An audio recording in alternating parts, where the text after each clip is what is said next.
નમસ્કાર દર્શક મિત્રો, દિલોક સત્તા શોમાં આપનું સ્વાગત છે। કલ્પના કરો એક એવા ભારતની કે જ્યાં કાર હોવી એ જરૂરિયાત નહીં પરંતુ સપનું હતું। જ્યાં રસ્તા ઉપર ગણતરીની જ કાર દેખાતી, જ્યાં એમ્બેસેડર અને ફિયાટ સિવાય બીજું કંઈ જ વિચારવું પણ મુશ્કેલ હતું। એક એવું ભારત કે જ્યાં ઘર ખરીદવું મુશ્કેલ હતું પરંતુ કાર ખરીદવી તો લગભગ અશક્ય। એક એવું ભારત કે જ્યાં મારા ઘરે કાર છે એવું કહેવું એટલું જ ગૌરવ ભર્યું હતું જેટલે આજે મારો દીકરો વિદેશમાં છે કહેવું છે। એ ભારત જ્યાં એક સામાન્ય પરિવાર માટે કાર ખરીદવી એટલે વર્ષો સુધીની રાહ જોવી, જ્યાં વેઇટિંગ લિસ્ટ જીવનના બીજા મોટા નિર્ણય જેટલું જ ગંભીર હતું અને જ્યાં કાર એક એવી વસ્તુ હતી કે જે માણસને નહીં પરંતુ તેમની હેસિયતને ઓળખાવતી હતી। એ સમય હતો જ્યારે કાર માત્ર મુસાફરીનું સાધન ન હતું, એ તો સામાજિક દરજ્જાનું પ્રમાણપત્ર માનવામાં આવતું હતું। રસ્તા ઉપર કાર ઓછી હતી પરંતુ લોકોની નજરોમાં કાર માટેની લાલસા ખૂબ જ હતી અને એ જ સમયમાં એક યુવાને એક એવું સપનું જોવે છે કે જે સપનું દેશની હકીકતથી ઘણું આગળ હતું। આ યુવાન હતા સંજય ગાંધી અને એક દિવસ આવે છે કે જ્યારે ભારતમાં એક નાની સફેદ કાર ફેક્ટરીના ગેટમાંથી બહાર નીકળી ગલગોટાના હારથી સજેલી અને એની સાથે શરૂ થાય છે એક નવો યુગ। આ માત્ર એક કારની કહાની નથી, આ તો એક સપનાની કહાની છે, એક જુનૂનની કહાની છે, એક એવી ક્રાંતિની કહાની છે કે જેને ભારતીય મિડલ ક્લાસને પહેલીવાર ચાર પૈડા પર બેસાડ્યો। આ છે મારુતિની કહાની। આ કહાની શરૂ થાય છે એક એવા યુવાનથી કે જેને કારો માટે અસાધારણ પ્રેમ હતો, સંજય ગાંધી। સંજય માટે કાર એ માત્ર મશીન ન હતી, એમના માટે તો કાર હતી ગતિ, સ્વતંત્રતા અને ભવિષ્યનું પ્રતીક। આ શોખ તેમને તેમના પિતા ફિરોઝ ગાંધી પાસેથી મળ્યો હતો। બાળપણમાં જ્યારે સંજય પોતાના પિતાને પોતાની મોરિસ કાર સાફ કરતા જોતા ત્યારે કદાચ તેમના મનમાં પણ ક્યાંક એક વિચાર આવતો હશે કે એક દિવસ હું પણ આવી કાર બનાવીશ કે જે સામાન્ય માણસ સુધી પહોંચી શકે। તેમને બાળપણમાં જોયું કે કેવી રીતે તેમના પિતા ફિરોઝ ગાંધી પોતાની કારને પોતાની જેમ જ સાચવતા હતા, કપડા જેટલી જ કાળજી કાર માટે રાખતા હતા અને એટલી જ કાળજી એ જ લગાવ અને સંજયના મનમાં ઊંડે સુધી ઉતરી ગયો હતો। સંજય ગાંધી એ માત્ર કાર ચલાવી શકતા ન શીખ્યા હતા પરંતુ તે કાર સમજવા માંગતા હતા અને આ વિચાર એટલો મજબૂત બન્યો કે સંજય ગાંધી રોલ્સ રોયસ જેવી વિશ્વ વિખ્યાત કંપનીમાં કાર બનાવવાની તાલીમ લેવા માટે પહોંચ્યા હતા। ત્યાં તેમને શીખ્યું કે કાર કેવી રીતે બને છે, પરંતુ સાથે સાથે એ પણ સમજાયું કે ભારત માટે એવી કાર જોઈએ કે જે ભારતની સડકો માટે બનેલી હોય। ભારત પાછા આવીને તેમને કોઈ ભવ્ય ફેક્ટરીની શરૂઆત ન કરી હતી। દિલ્હીના ગુલાબી બાગમાં એક નાનકડા ધૂળિયા શેડમાં માત્ર 2 મિકેનિકની સાથે સપનાને આકાર આપવાનો પ્રયાસ શરૂ કર્યો હતો। ત્યાં કોઈ પણ પ્રકારની સુવિધા ન હતી, ન કોઈ આધુનિક સાધનો, ન કોઈ તૈયાર નકશા, પરંતુ હતું તો માત્ર ને માત્ર જુનૂન। અહીંયાથી શરૂ થાય છે ભારતની પહેલી પીપલ્સ કારની યાત્રા। સંજય ગાંધી સવારે વહેલા પહોંચતા સાંજ પડે ત્યાં સુધી હાથમાં ગ્રીસ અને તેલની સાથે કામ કરતા હતા। એક વખત તો વર્કશોપમાં ભયાનક વિસ્ફોટ પણ થઈ ગયો હતો જેમાં સંજય ગાંધી દાઝી ગયા હતા, પરંતુ થોડા જ દિવસોમાં ફરી પાછા વર્કશોપમાં આવી ગયા હતા કારણ કે આ માત્ર એક કામ ન હતું, આ તેમની ઓળખ હતી। અને આ દરમિયાન ભારતની પરિસ્થિતિ એવી હતી કે કાર બનાવવાની વાત કરવી પણ બગાવત જેવી લાગતી। સરકારનું કડક નિયંત્રણ, સમાજવાદી નીતિઓ અને માત્ર 3 કંપનીઓનું એકાધિકરણ।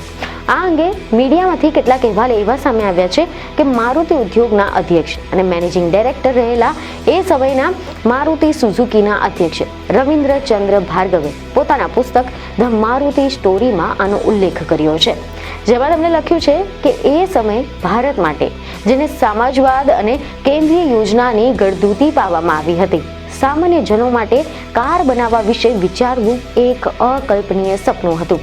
એ સમયે ભારતમાં માત્ર 3 જ કંપનીઓ કાર બનાવતી હતી। કલકત્તાની હિન્દુસ્તાન મોટર્સ જે એમ્બેસેડર બનાવતી હતી, મુંબઈની પ્રીમિયમ ઓટોમોબાઈલ કે જે ફિયાટ બનાવતી હતી અને ચેન્નઈની સ્ટાન્ડર્ડ મોટર્સ કે જે સ્ટાન્ડર્ડ હેલ્ડ કાર બનાવતી હતી।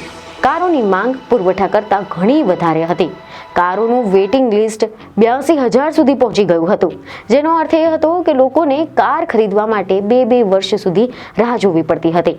ફિયાટ કાર મેળવવા માટેનું વેઇટિંગ લિસ્ટ તો 5 વર્ષનું હતું. વર્ષ 1968માં કારોના ભાવ 14,000 થી 16,000ની વચ્ચે હતા, જે એ સમયના રહેણીકરણના સ્તરના ધોરણે જીવન ધોરણને જોતા ખૂબ જ ઊંચી કિંમત હતી.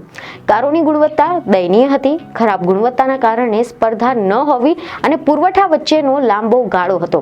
ભારતની સડકો પર જે વિદેશી કારો જોવા મળતી હતી તે દૂતાવાસોની હતી અથવા તો ગણતરીના કેટલાક અમીરોની હતી.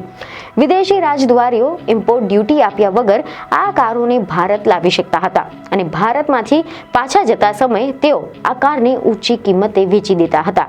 આને જોતા ભારત સરકારે નિયમ બનાવ્યો કે આ વિદેશી કારોને માત્ર સરકારી કંપનીઓ સ્ટેટ ટ્રેડિંગ કોર્પોરેશનને જ વેચી શકાશે. આ કંપની પછીથી આ કારોની હરાજી કરતી હતી અને મોટો નફો કમાતી હતી. 1971માં કાર બનાવવા માટે 3 લાયસન્સ આપવામાં આવતા હતા, જેમાંનું એક સંજય ગાંધીને આપવામાં આવ્યું હતું અને બીજી 2 કંપનીઓ હતી, વડોદરાના મનુભાઈ ઠક્કરની અને બેંગ્લોરના સનરાઈઝ ઓટો ઇન્ડસ્ટ્રીઝની. સંજય ગાંધીએ કાર બનાવવા માટે સૌથી પહેલી મંત્રણા દિલ્હી ફ્લાઇંગ ક્લબના ઇન્સ્ટ્રક્ટર કેપ્ટન ટિલ્લુ સાથે કરી હતી. ટિલ્લુએ જ તેમને નોર્થ દિલ્હીની ગીચ વસ્તી ધરાવતા વિસ્તાર ગુલાબી બાગમાં કામ કરવા માટે એક શેડ અપાવ્યો હતો. વર્ષ 1966માં આ શેડમાં એક વર્કશોપ શરૂ કરવામાં આવ્યો હતો. એ સમયે સંજય પાસે કાર બનાવવા માટે કોઈ સાધન ન હતા. તેમને 2 જેટલા મિકેનિકોને નોકરી રાખી હતી અને પોતાનું કામ શરૂ કર્યું હતું. 1971માં જ્યારે સંજય ગાંધીએ કાર બનાવવાનો લાયસન્સ મળ્યો ત્યારે તેમને એવું લાગ્યું હતું કે હવે સપનાઓને પાંખો મળશે. ગુરુગાંવમાં જમીન મળી, ફેક્ટરી બની અને કારનો પ્રોટોટાઇપ પણ તૈયાર થઈ ગયો. પરંતુ રાજકારણની હવા અચાનક જ બદલાઈ ગઈ. ઇમરજન્સી આવી, પછી સરકાર બદલાઈ ગઈ અને મારુતિ પર તપાસ પંચ બેસી ગયું. ફેક્ટરીમાં તાળા લાગી ગયા, મજૂર આંદોલન શરૂ થઈ ગયું અને અંતે 6 માર્ચ 1978ના દિવસે મારુતિ બંધ થઈ ગઈ. સપનું અધૂરું રહી ગયું. પરંતુ કહાની અહીંયા પૂરી નથી થતી. 1980માં ઇન્દિરા ગાંધી ફરી એકવાર સત્તામાં આવ્યા અને થોડા જ સમયમાં સંજય ગાંધીનું એક વિમાન દુર્ઘટનામાં અવસાન થઈ ગયું હતું. એક માતા માટે પુત્રનું જવું એ અનમોલ ખોટ હતી, પરંતુ એક નેતા માટે પુત્રનું સપનું જીવિત કરવું એમની ફરજ હતી. એવા અહેવાલો સામે આવ્યા છે કે ઇન્દિરા ગાંધીએ નક્કી કર્યું હતું કે મારુતિ ફરીથી જીવિત થશે. મારુતિનું રાષ્ટ્રીયકરણ થયું અને એક કડક શિસ્તપ્રિય અધિકારીને જવાબદારી સોંપવામાં આવી. એ હતા વી કૃષ્ણમૂર્તિ. લક્ષ્ય સ્પષ્ટ હતું કે 30 મહિનામાં કાર રસ્તા પર હોવી જોઈએ. વિદેશી કંપનીઓની સાથે વાતચીત શરૂ થઈ. યુરોપે એ સમયે ના પાડી દીધી. અમેરિકાએ રસ ન બતાવ્યો, પરંતુ જાપાને આશા આપી. દાઈહાત્સુ અને મિત્સુબિશી જેવી સુઝુકી આ ત્રણેયમાંથી એક પસંદગી કરવાની હતી. ત્યાંથી શરૂ થાય છે મારુતિ અને સુઝુકીની ઐતિહાસિક ભાગીદારી. સુઝુકી મોટી ન હતી, પરંતુ ઝડપથી નિર્ણય લેતી હતી, આડંબર વગરની હતી અને ગુણવત્તા માટે અડગ હતી. એવા અહેવાલ છે કે 14 એપ્રિલ 1982ના દિવસે સમજૂતી પર સહી થઈ ગઈ હતી. જાપાનમાંથી કારો આવી, ભારતીય રસ્તાઓ પર ટેસ્ટ ડ્રાઈવ થઈ. લોકો રસ્તા પર ઊભા રહીને કારને જોતા હતા. કાર નાની હતી, પરંતુ આશા મોટી હતી. ભારતીય પરિસ્થિતિ પ્રમાણે ફેરફાર થયા. વધુ ગ્રાઉન્ડ ક્લિયરન્સ, મજબૂત શોક ઓબ્ઝર્વેશન અને ઊંચો હોર્ન. અને પછી આવ્યો 14 ડિસેમ્બર 1983નો દિવસ. ગુરગાંવની ફેક્ટરીના ગેટમાંથી પહેલી મારુતિ 800 બહાર આવી. ચાવી એક સામાન્ય માણસના હાથમાં ગઈ અને એ દરમિયાન વડાપ્રધાને કહ્યું કે આ કાર માટે અમારે ઘણો વિરોધ સહન કરવો પડ્યો. 47,500 રૂપિયાની આ કાર મિડલ ક્લાસનું સપનું બની ગઈ હતી. મારુતિ એ માત્ર કાર ન હતી, એક સંસ્કૃતિ હતી. સમય પલાયન, શિસ્ત, ગુણવત્તા.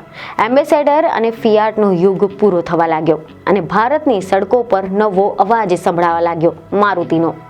ફિલ્ડ માર્શલ માણેકશો હોય કે પછી મનમોહનસિંહ, સચિન તેંડુલકર હોય કે પછી એક સામાન્ય ક્લર્ક, મારુતિ સૌની કાર બની ગઈ. મારુતિ 800 એ માત્ર કાર ન હતી, તે ભારતની મહત્વાકાંક્ષા હતી. એ સાબિતી હતી કે મિડલ ક્લાસ પણ સપના જોઈ શકે છે અને જ્યારે એક દેશ સપનું જોવા લાગે છે ત્યારે ઇતિહાસ બદલાઈ જાય છે.